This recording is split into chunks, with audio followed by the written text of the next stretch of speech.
This is a momentous day. And no, it's not because I trimmed the bushes at my shop door. It's this. I spent all week, 4 days, Monday through Friday, cleaning, bondoing, repairing, straightening, fitting this sheet metal, as well as the hydraulic valve and some other miscellaneous parts. And today, we're going to put them on. I don't usually put talky stuff right at the beginning of my videos, but I'm going to make an exception this time about this color here. What you're seeing is through a Sony ZV-1 camera, which is a pretty high-end video camera. Before, in all the videos I've been filming with a GoPro, and I messed around with the color settings on the GoPro to try and get it more true-to-life red. The GoPro just won't do it. The Sony seems to do a pretty good job, and I'll put up here some footage from the GoPro that I shot this morning so you can see the difference. And what spurred this is I got one of those letters yesterday, and these letters always come with no return address on them. So when I see them come to the P.O. box, I'm like, oh no, a piece of hate mail. This was a little yellow note inside the envelope, and all it said is, your paint looks like it came from Tractor Supply, and it looks like Alice Chalmers orange. I just love mail like that, where somebody actually takes a little chunk of time out of their day just to help make my life worse. I don't know, it's the way people are today. So a little primer, as well as the camera being off and you seeing it more true to what I'm seeing sitting here on your TV screen now. A little primer on International Red. There were actually 4 or more versions of International Red through the years. The deep red that you see on the early letter series tractor was their red until the end of 1940 or mid-1949. Then they switched to another red until I think the 460s and the 560s came out. And then they switched red again in the 70s. The deepest red is the oldest one that goes until 1949. This tractor is a 1950 and came to the little bit more lighter red that you're seeing on the camera. And so it's being correct with the vintage of the tractor. Yes, I like the deeper red better on the older versions, but this is the correct red for this tractor. Now, as to the kind of paint I use in my process, I use Martin Senor Crossfire paint. This is the red that I'm using, and I'm using it over epoxy primer. I'm spraying it through an HVLP gun, and I'm using hardener in the paint. And if you're curious about the whole process, I'll put up a link to a video I did last winter when I was painting the engine that shows exactly my painting process. Let's get these parts taken down and throw open the garage door and start putting them on the tractor. You know, it's Christmas. Alrighty. First thing I want to get done here is to get this two-way hydraulic valve put together on here, and it needs to be assembled in place so everything can turn to the right orientation. Got to be careful with that fresh paint, you know. Alrighty, here's the next piece to go on.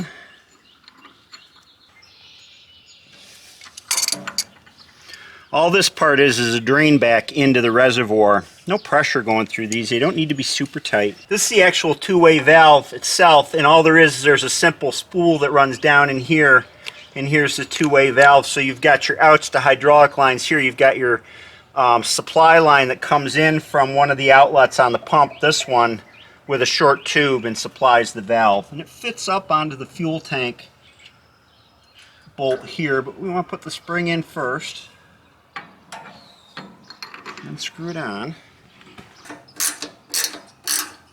That should probably be a lock nut. I think I'll change it out later on. Now I can go ahead and assemble the hydraulic controls. First there's this primary rod here.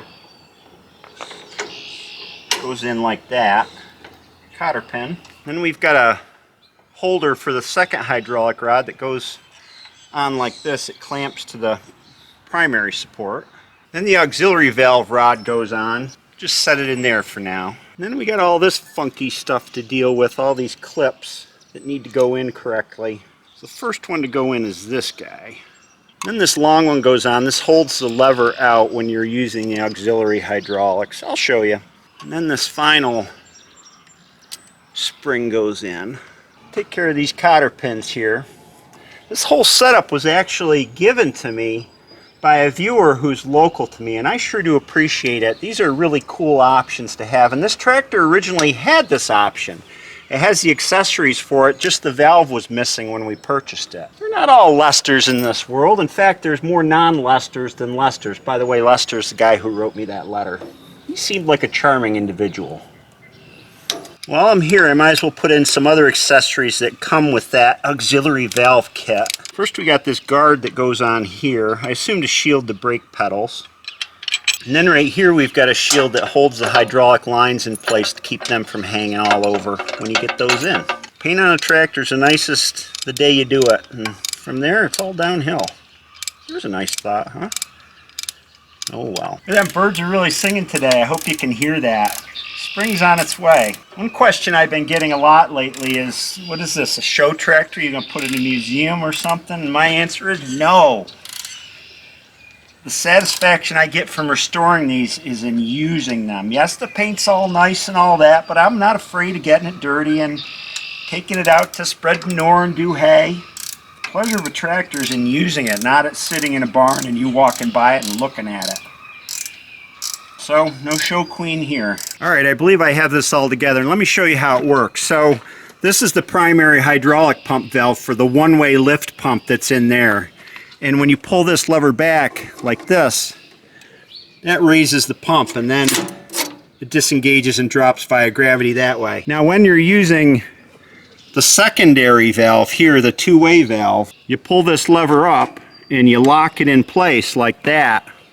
So this pump's in the raised position and it's sending fluid through this pipe and into the inlet here and pressurizing this pump. And then when you want to go up, down, power up and power down, there you go. There's still missing parts though. I mean, of course I need the 3 hydraulic lines, one from the pump to the valve, and then I need the 2 that go back and they go along the deck to a quick disconnect coupler on the back. I have all those parts, I just have to put them together. What's next in my goodie shop here? I believe it's this and these guys. Let's put them together. This is the bar that holds the lights on. And we got to get this kind of temporarily clamped here. This other clamp gets a wire clip in it to hold up the headlight wires. Now I have here the wires that feed up through the crossbar to the headlights. Just get that routed. And that goes in that clamp like that. And then we have to feed each of these through the tube here, which sometimes is not easy. Oh, that's not bad. There we go.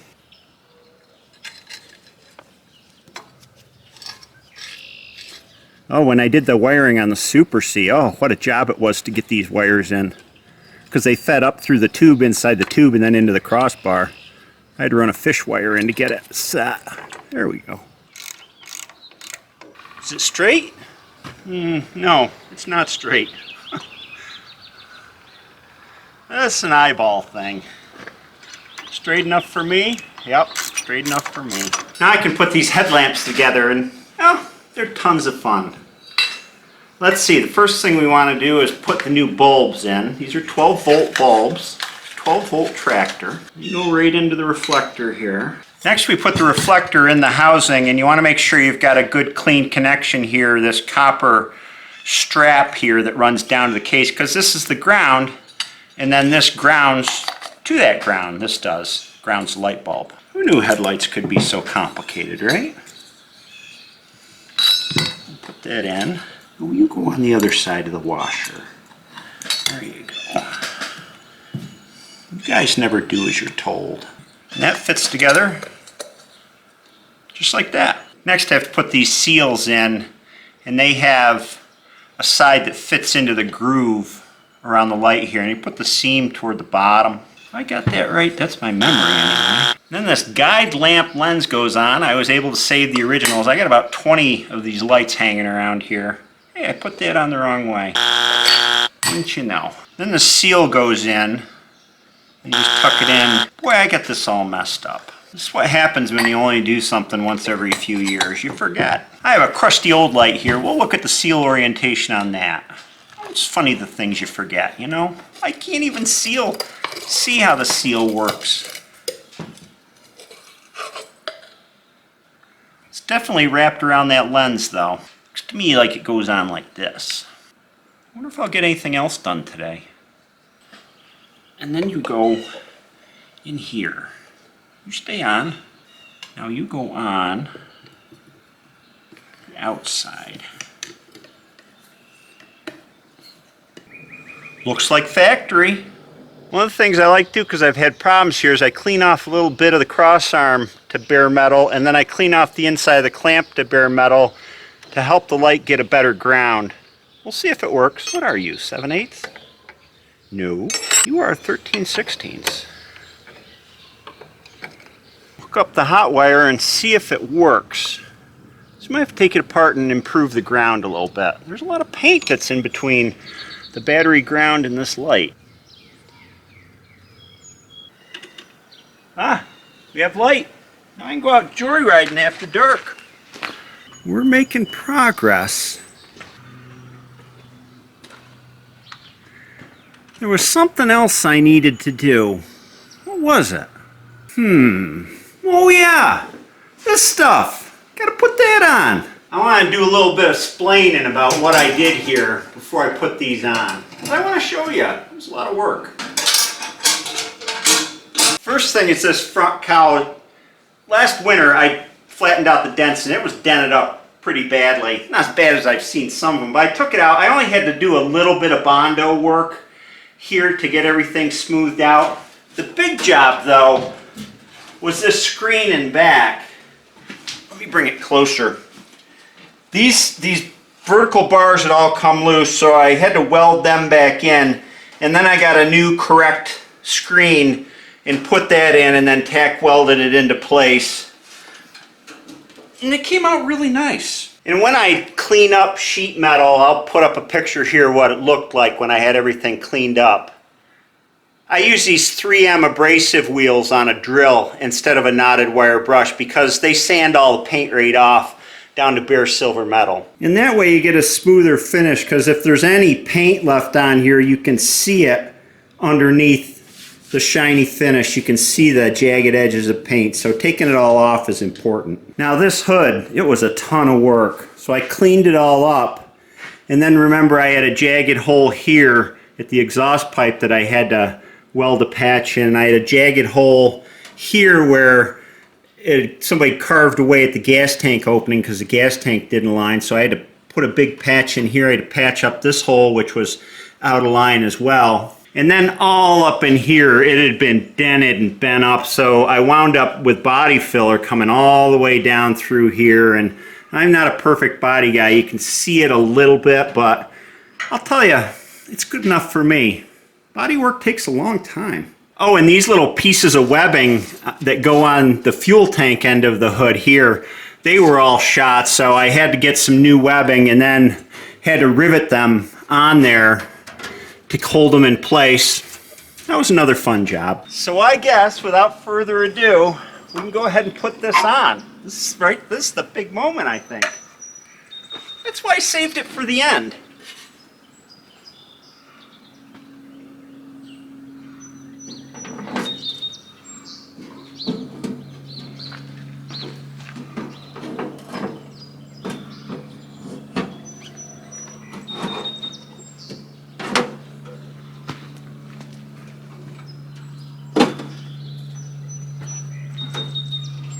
Now, of course, I forgot to paint the bolts. I'll do that later. Thought about using stainless steel bolts here, but you know, this cowling really rarely ever comes off, so I'm just going to paint these. That's more like original. Next, we can put this cultivator shifter cover on, and see this key in here. You could bolt on a steering linkage for front cultivators so that they steered with the tractor to stay in the rows. Pretty cool. I'm never going to use it. You're a bugger. Ow. Get to where you're supposed to be. She looks nice and shiny.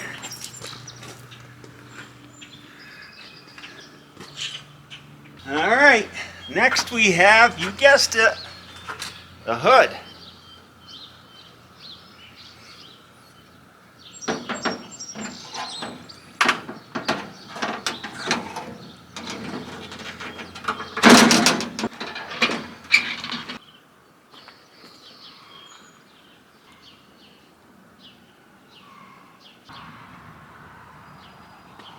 One more little detail, I gotta put this back on.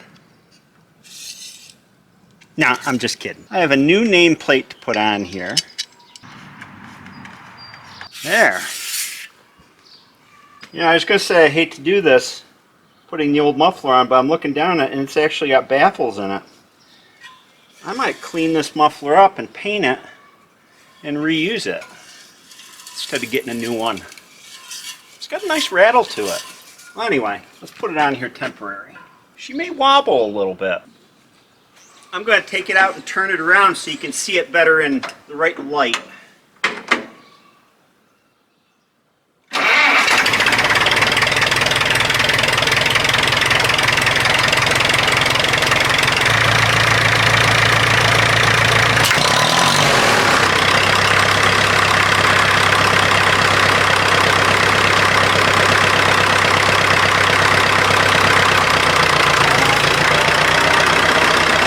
Here she is. I can't tell you how happy I am to get to this stage. It looks beautiful. I'll show you.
The only other thing to do at this point is take her for a drive.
I've been waiting for this day for a long time, and I put off a lot of other stuff I should be doing this week to get here. What's next? Well, not much is next. I got to paint and put on the drawbar assembly, finish up the hydraulic lines. I have a new set of vinyl cut decals coming in the mail, so I'll put those on when I get them. Fenders, but I'm on to other things now, cutting wood. We got to start cleaning up for spring. The weather's turned, so you'll be seeing her out, hopefully spreading manure in a little while. I hope you enjoyed this video. What a rewarding day it's been, and I'll see you next time.